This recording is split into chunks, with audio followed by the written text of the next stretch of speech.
I'm Vidya Nagarajan, and I'm the Director of Product Management at Google Cloud, where I lead some of our agentic platform efforts.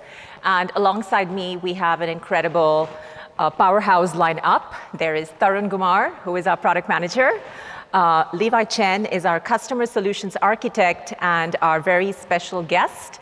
Keren, who is the Director of Product at Insta360. So in this section, we are going to have a full agenda.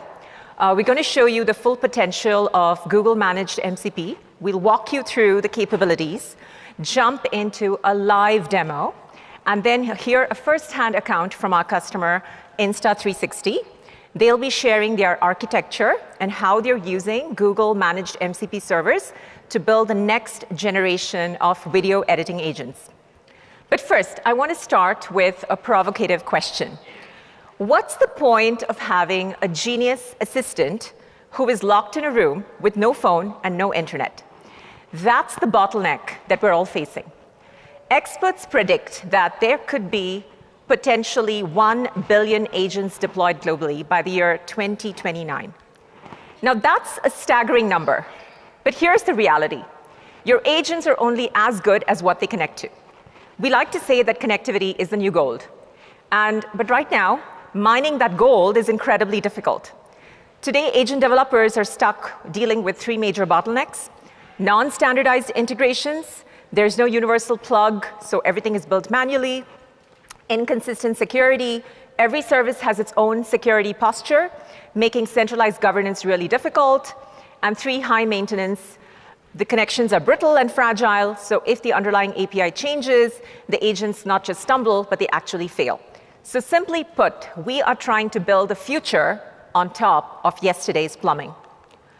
Enter the Model Context Protocol, or MCP for short. And this is the industry's answer to the connectivity problem. In short, MCP is the standardized interface that replaces this brittle, fragile, custom-coded integrations with a reliable, predefined protocol. It allows developers to expose their data and their tools to LLMs through a consistent set of servers. And this means your security, your authentication, your data schemas are all defined once at the server level, allowing any agent or client to interact with your business context securely and efficiently, regardless of which model is powering it. However, all that's great, but here's a reality check.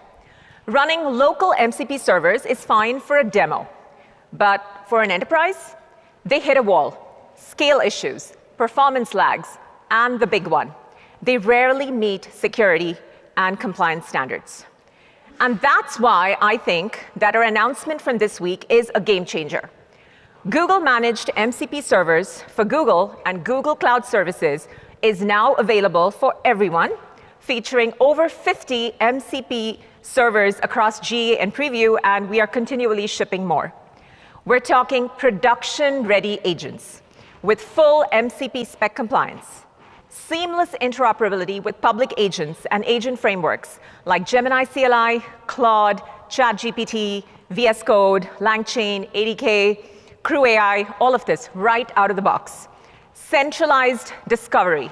We are the agent registry so that you can actually view your agents, your MCP servers, and tools all from a single place. And further, every Google Cloud service is now MCP enabled by default. As long as you turn on the API, the MCP service will also be enabled if MCP service is on, allowing agents to easily communicate with the Google Cloud. And it's got security and governance baked in, with OTel tracing and audit logs for full observability. And on top of that, we have native Model Armor integration for content safety. Tarun will next walk us through all these different capabilities that I just touched on through a live demo, and he will show you how Google Managed MCP servers work. Tarun? Thank you, Vidya. OK, now comes the scary part, or just before the scary part. So Vidya talked about all of the Google Managed MCP server capabilities. I'll be walking you through them using Gemini CLI and one of the example MCP servers that we have, which is BigQuery MCP server. I'll walk you through a discovery journey, how you can look up Google's MCP, managed MCP servers using agent registry and even Gemini CLI extensions.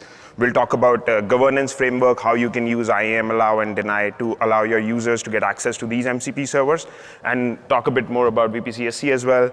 Model armor for content scanning, protecting you against those prompt injection attacks and other kind of malicious URL and other stuff. And finally ending with observability, so you know when your MCP servers are being used, by whom, where, when, all of those will be available in Cloud Audit Logs. Okay, moving on to the demo now. Okay, so here you see we are in agent registry under the agent platform. Once you go to agent registry, this is your central repository for all agents within your organization.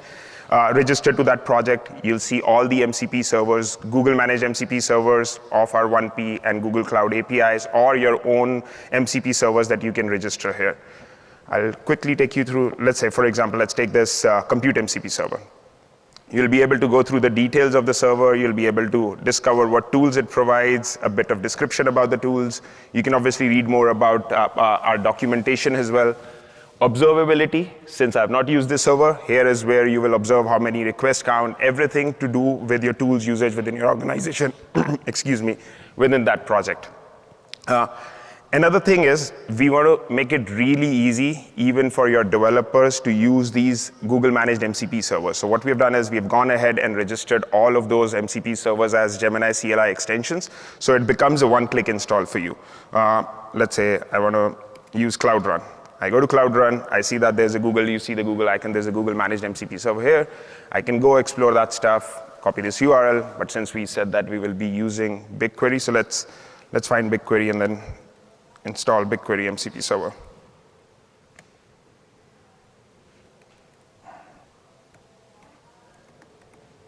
Okay, here you go.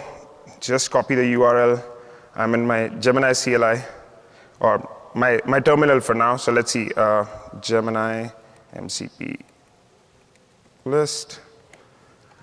I have no servers configured right now. We just copied that Gemini CLI extension. I'll install that server.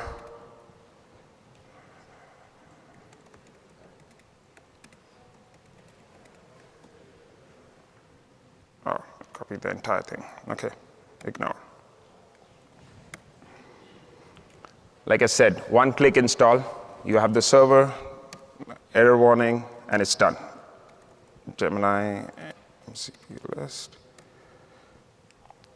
Okay, so you see that we have the BigQuery remote MCP server configured. The developer doesn't have to do a lot of stuff, just get the URL and copy it here. We'll go to Gemini now, and we'll start interacting with the server. Now, under the hood, what this is doing is this extension is using application default credential for the user credentials when authenticating with the server. So we are using, like Vidya said, OAuth 2.1 compliant with MCP spec, uses your local credentials in ADC, and then authenticates with the server. Let's start with using a prompt list. Okay, so I have a project already configured where I have a BigQuery API. I have set up the tables and data sets, so we'll try and query those data sets here. List my data sets.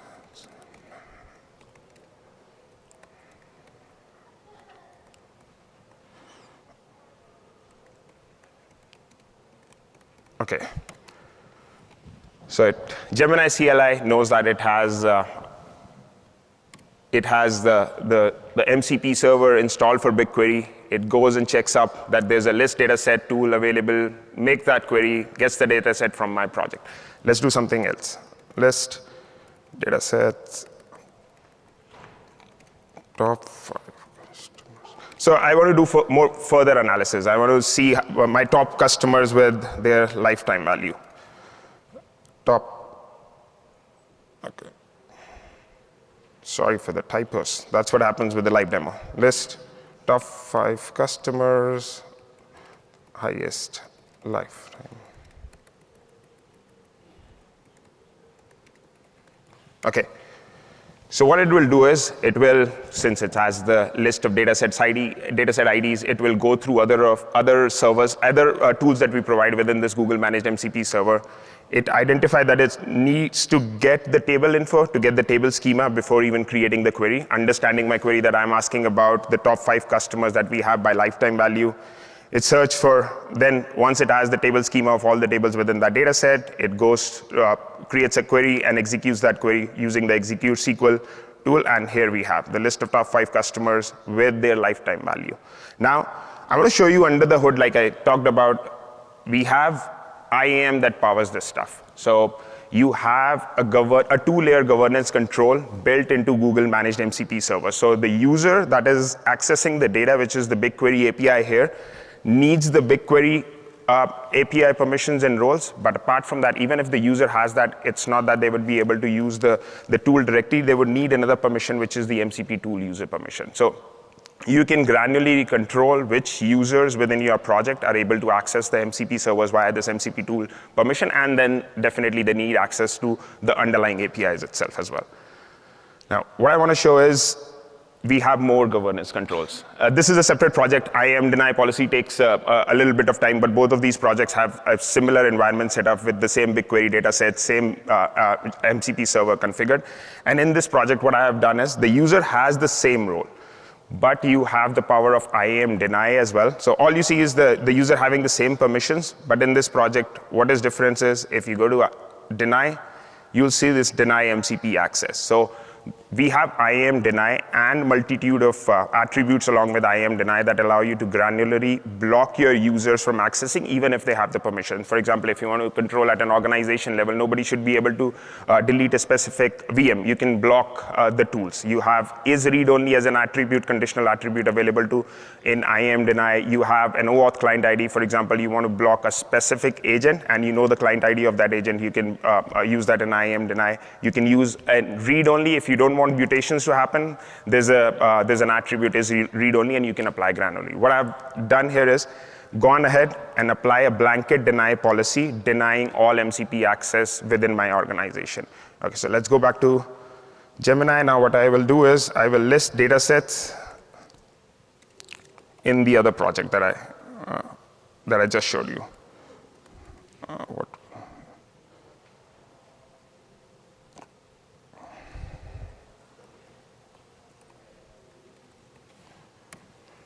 Okay, it should deny access to that. Even though agent will try to access the services, it will run the same tools. It has the list of tools. So access denied when trying to access the data set. So it's very easy for your organization's admins or security admin to put granular controls blocking MCP access within your organization.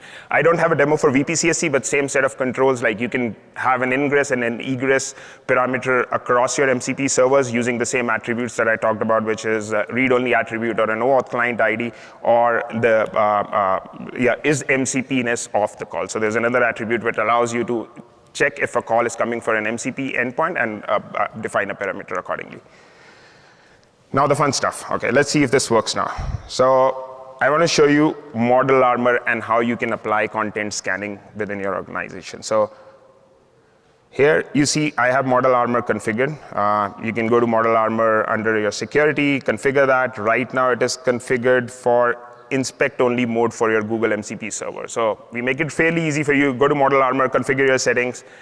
Right now it's at inspect only. I want to show you that. So one of my tables in my data set has credit card information, and I don't want that credit card information as a security admin to be shared with my agent. So I'll show the command right now without Model Armor on, and then we turn on content scanning and see how that filters the content.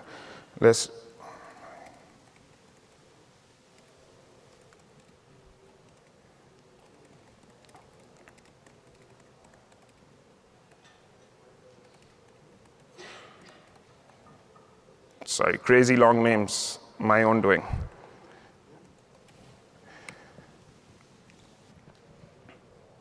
Sometimes Gemini CLI itself does a good job of filtering out the PII data, but you see it's reading the PII data. Oh, okay, it spit it out. Sometimes Gemini CLI filters itself, that it's sensitive data, but now we see that it is giving me all the information of the credit card of the users, which should not happen. We don't want, or as an organization, I don't want agent to get access to that, even though my developers are using it. So we'll configure the floor settings.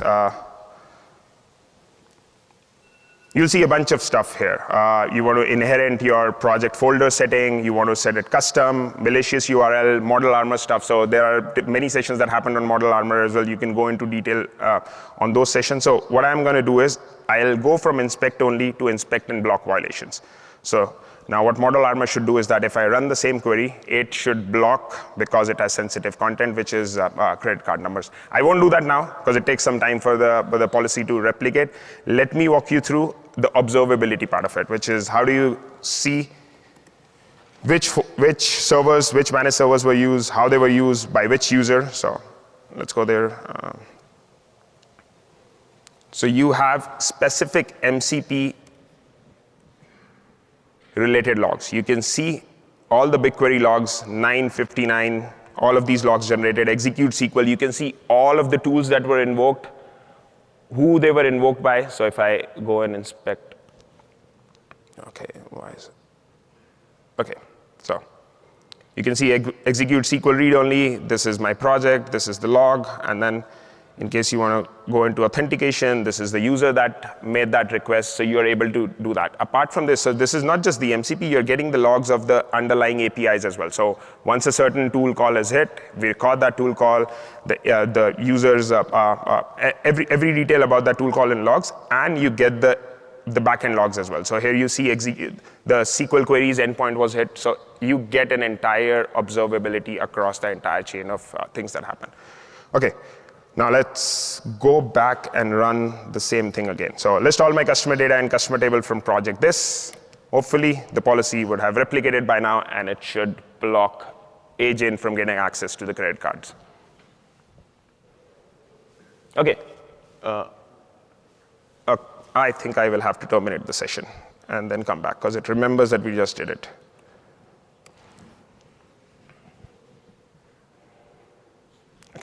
Let's try that again.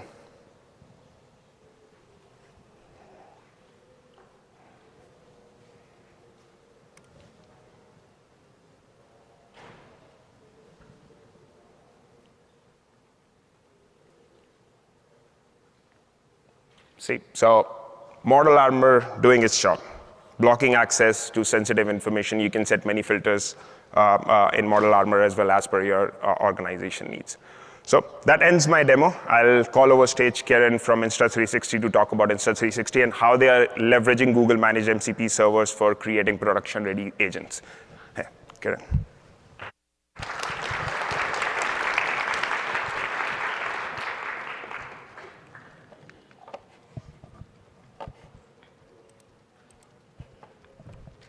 Hi, everyone. I'm Keren He, Director of Product Management at Insta360. I'm excited to be here at Google Cloud Next and to share Insta360 stories with you. When you think of Insta360, the first thing that comes to mind might be those POV videos where someone stuck one of our cameras in their mouth. That's us, but we are also recognized as a global leader in the smart imaging. We are the world's #1 360-degree camera brand. Over the past 4 years, our revenue has grown 7-fold. More than 6 million creators use our gear globally, and we even sent the first cameras into the space. So what's driving this growth? We are constantly pushing the limits of our hardware, and just as importantly, AI-powered storytelling. What we mean by that is using AI to lower technical barriers, making recording live effortless for our creators. For capture to feel effortless, a lot has to happen. 360 recording and framing, stabilization and exposure. When all of that is handled reliably and automatically, a creator can focus all their attention completely on their experience. With our AI processing, shaking mountain trails become smooth and crystal clear. Through 8K resolution, flow state stabilization, and intelligent auto-framing, we make some of most challenging shooting scenarios incredibly simple. But capturing smooth footage is only half the battle. For 360 cameras, the editing process can seem just as complicated. When you are dealing with massive amounts of high-res 360 footage, how do you eliminate the editing headache entirely? We've deeply integrated with Google Cloud's global infrastructure, and we are using Gemini models to revamp the creative workflow. What we are looking at right now is our live intelligent workflow, a feature we call Moments, which is powered by Insta360 Plus, our comprehensive cloud service. With privacy permission enabled, the workflow is effortless. Creators might just finish shooting and plug in their camera, and every clip uploads to the Insta360 Plus automatically. And then, from there, our AI takes over, understanding all the footage, picking the best moments, and shaping the story. Unlike standard 2D editing, our AI utilizes intelligent panoramic cinematography to automatically pick the best moments in our 360-degree. And also, AI will editing the video, matching music and templates, and even generating covers and titles. Moments will free creators' time, allowing them to live more their story instead of editing footage to share. But some creators want to be more involved in the story processing. To meet this demand for greater creative control, we built our next generation AI agent solution, Moments Pro. With it, you can use everyday natural language to talk directly to your own personal master editor. You describe your cinematic masterpiece, and Moments Pro delivers it. Let's match a video to see what the conversational agent will look like.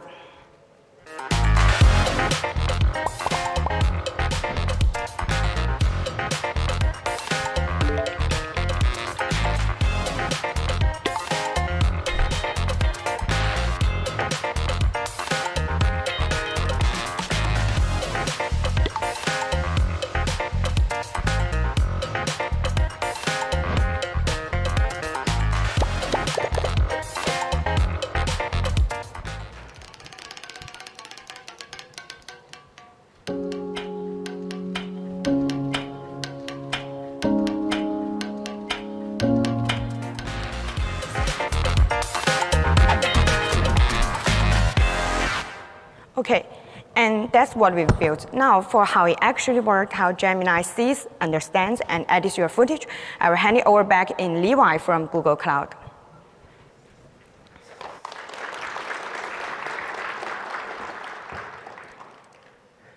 Thank you, Keren. It was a wonderful demo to show the concept of the conversational agentic experience. I'm Levi, Customer Solution Architect from Google Cloud. I will walk you through the agentic conversational agent in a technical way. It's a dynamic, two-way interaction mode. I will break down the diagram for you by looking at the three different colors. First, look at the green boxes on the left. These represent the natural language between the user and the agent. Instead of clicking through complex menus, the user simply types, "Make a video about skiing." And then the agent replies naturally, and they have a back and forth chatting. It is a completely human-centric experience. Next, in the middle, we have the yellow box. This is the brain of the operation, our creative video editing agent, powered by Gemini 3. It reads green conversation, understands the user's intent, and builds a step-by-step plan. But Gemini cannot edit a video by itself. It needs hands. That brings us to the blue boxes on the right. These are the external tools. When the Gemini brains make decisions, it calls these blue tools to take actions, like searching highlights clips, or using FMPEG to merge the video into files together. Here is a full architecture that powers this workflow. On the left, we have the user basic setup. In the middle, we have the orchestrator agent, which delegates tasks to specialized sub-agents. But I want to draw your attention to the right side of the screen, the tools layer. If you take a closer look at the red bounding box, you will notice these tools highlighted in red are called Upload to GCS, Query Vector Search, and Deploy to Cloud One.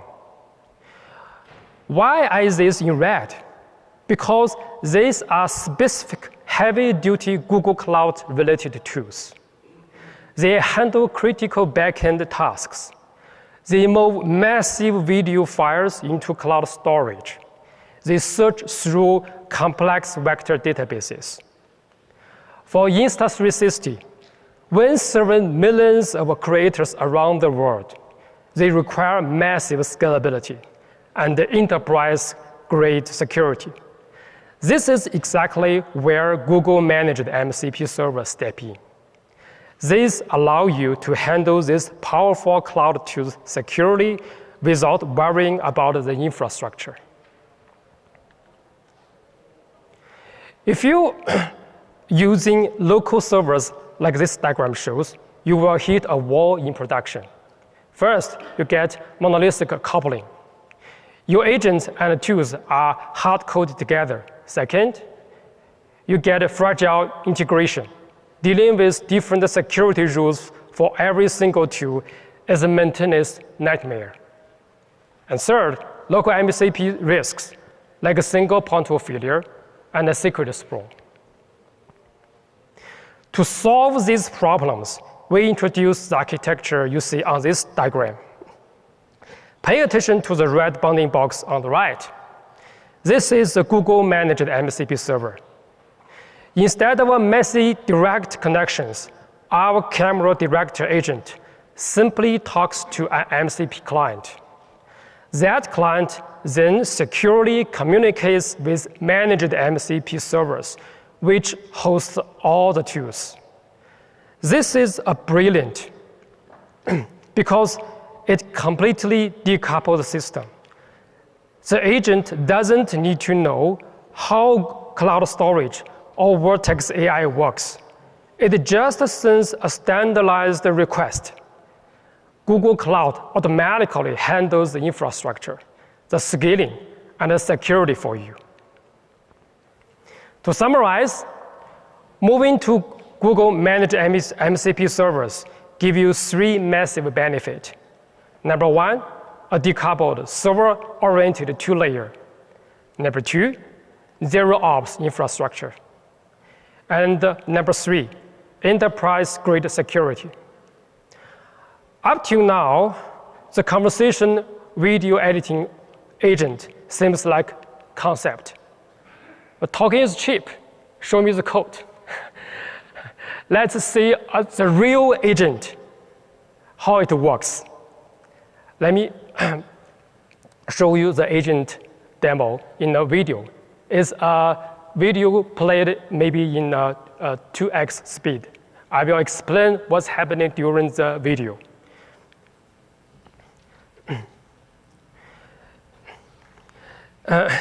Let me show you how the agent makes the video incredibly simple. To start, I just type the prompt, make a skin highlight reel. And you see what happened next. Right away, the agent understands my request. Behind the scenes, it searches our media library using Vertex AI and Google Cloud Storage to find the best skiing clips. No manual searching is needed. And you can see it gets the answer. And then now the agent generates a complete storyline. It doesn't just randomly drop clips into a timeline. Instead, it picks the best moments and it builds a real story with chapters and a clear scene. Now, when I say I want to change things a little bit, I simply type, please select highlights in story 2 and story 3. The agent instantly updates the timeline, adjusting the rhythm and the content for me. Oh, to finish, a video needs sound and subtitles. I asked agent just now to add captions and background music. It automatically generates the audio and text and then preview it for me. All the things done within about 3 minutes in a natural language conversation experience. That is a fantastic experience.